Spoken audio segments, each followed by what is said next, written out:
we now have a more accurate understanding, historically speaking, of what westward movement was all about. We realized the fact that this was a commercial venture. This was geographical expansion of capitalism, industrial capitalism to be specific, moving from east to west. And we also recognize the fact that the industries on the western tip of this movement were a bit different from the east. In fact, quite different from the east or the Midwest for that matter. But they're still industries nonetheless. This is still industrial capitalism. So the cattle industry comprised of cowboys working as laborers, right? The mining industry, the agribusiness industry, these are still industries. And like any other industry at this time, the industrialist sought the cheapest labor possible. Let's remember that we are labor poor at this time, and therefore the pursuit of cheap labor entailed looking abroad.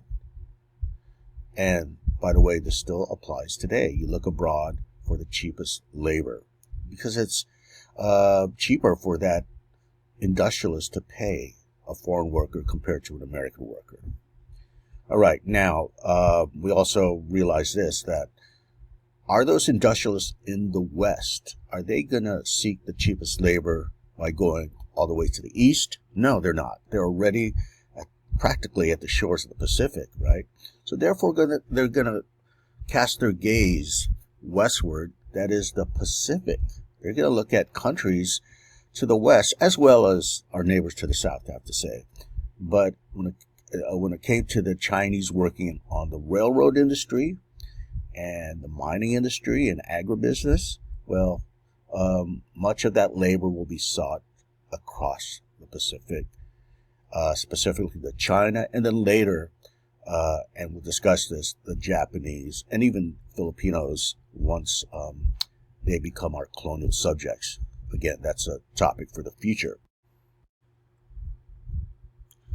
Now, before we begin to discuss the specific reason as applies to Chinese immigration during the 19th century, first of all, we have to take a step back and analyze immigration in a general sense. And this is one perspective out of several by which you could analyze human migration.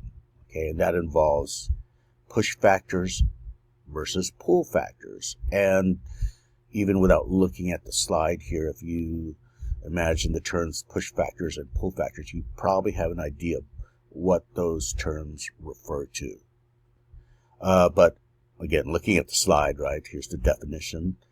Push factors are those factors shaping the migratory movements of people that are located in their place of origin, in the immigrant's home country, so to speak.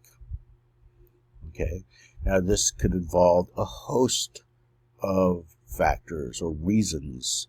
For example, certainly economics, right? If they're experiencing economic hardship, economic destitution, that's one factor. Political turmoil in the home country, war, religious persecution in their home country, or a combination of those factors, right? So these, again, are factors that you could almost literally imagine as pushing them out of the country, right? So some examples, well, think about the war in Ukraine when Russia invaded several years ago. Well, you see this massive movement of migration of Ukrainians out of the country, out of their country, and certainly war was the primary push factor in that regard. Or think U.S. history, we're familiar with the Puritans or the Pilgrims, so to speak. They were pushed out of England due to a religious persecution. Okay, so that obviously involves religion. Now, moving to the pull factors, those are the factors shaping migration that are located in the immigrant's place of new settlement, okay? the host country, so to speak. And here is where you could analyze specific immigration. They're going to a specific destination as their choice, and you analyze why they're at that particular location, right? And again, you can almost think of this literally. What's pulling them to that particular place? What made them decide in their decision making, obviously, to migrate to that particular place? Okay, and that's a pull factor. Okay, now when you take these all together, they serve as a pretty good constellation of factors by which to analyze immigration, whether, again, contemporary immigration, certainly Chinese immigration, and other forms of human migration. As noted there, it's important to consider both in the analysis of immigration. Like, there are immigrant issues often in contemporary society, right? In our country, well, you should analyze both push factors and pull factors. Take into account both to have a more nuanced understanding of what immigration is all about. Now, this is not the only way to analyze human migration, push versus pull. In fact, we're going to introduce, if you will, the more macro perspective, historically speaking, like how imperialism or globalization influences immigration, and we'll get to that in the future. But you could certainly think about push and pull factors in conjunction with those macro perspectives. Again, this is a topic for a future lecture. Okay, so now that we're fully aware of what push factors and pull factors refer to, we could begin to analyze the specific case of Chinese immigration to the U.S. West by the mid-1800s. So, let's first look at some push factors that explain Chinese migration during this time. The first thing we have to recognize is the fact that during the 19th century, during the 1800s, China as a whole was experiencing political turmoil. Now, what is behind this? Well, if you know anything about Chinese history, you probably heard these terms nonetheless. What you had as a sort of institution that ruled over China during this feudal period, pre-modern period, were dynasties, right? You may have heard the Ming Dynasty, the Qing Dynasty. Well, it's exactly the Qing Dynasty that was reigning China at this time during the 19th century. But by this time, after centuries of rule, by this time it's beginning to collapse. It's experiencing dynastic decline. All right. Now, again, looking at the history of feudal China, the dynastic periods, each dynasty in their history went through a period of, initial formation, and then centuries of rule, and then they decline, and they collapse, only to be replaced by a new dynasty. Okay, so this is exactly what's happening with the Qing Dynasty. Okay, now let me give you a little background on the Qing Dynasty.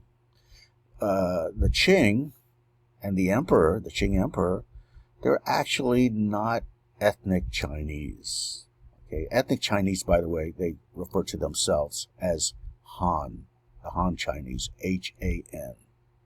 Okay, now the Qing, on the other hand, were not Han Chinese. They're actually foreigners, and they originated from the northern regions of East Asia, places that we're familiar with, like it's basically around or nearby Mongolia and the northern regions. But they went southward and conquered China, okay, and took over and established their dynasty, and referred to as the Qing Dynasty.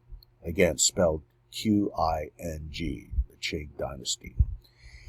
Okay, so that happened centuries before that, and by the 1800s, just like all previous dynasties, they're starting to decline. And as a result, you see political turmoil, or actually, it's more accurate to say political turmoil is causing their decline.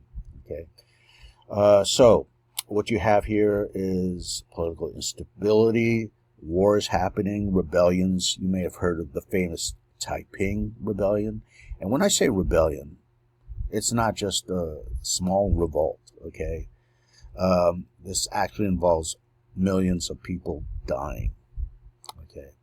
So, again, the Qing dynasty is experiencing instability and collapse, and you see wars erupt all over the place, political turmoil, and interestingly enough, the Qing dynasty would be the last dynasty in Chinese history, because it'll officially collapse in the early 1900s, and after that, there's no longer any dynasties, right? It's going to be actually they're going to move out of this feudal era and into the modern era, and you will see Mao as the leader after the Civil War and establish the People's Republic of China. Okay, which is still existing today, as you know. Okay, so this was a primary push factor. Okay, why? Because political instability is going to cause Chinese to move out and to avoid all that turmoil. And you add to that various factors that relate to well, let's just call them natural disasters, floods, and famine, happening at the same time as political turmoil. Okay, and this is causing economic hardship, economic destitution, and immiseration for many Chinese. Okay, so another thing that's happening is overpopulation. So when you think about overpopulation, when the population is growing exorbitantly, but you don't have enough resources like food and so forth to feed the public, well, this is going to lead to people being squeezed out, right? Because there's not enough food, and that's juxtaposed against the growing population. Okay, so all these push factors, again, are leading to out-migration, what academics and historians call out-migration. And again, this is movement out of China to other places. But as noted here on this illustration, this area in red is going to be very important. This area in red is called the Guangdong province here. All right. And when it came to out-migration towards the U.S. West by the mid-1800s, 99% of them are going to originate from this area. Now, we know that China is very big. It's huge, right? But you won't see migrants coming from other areas around China.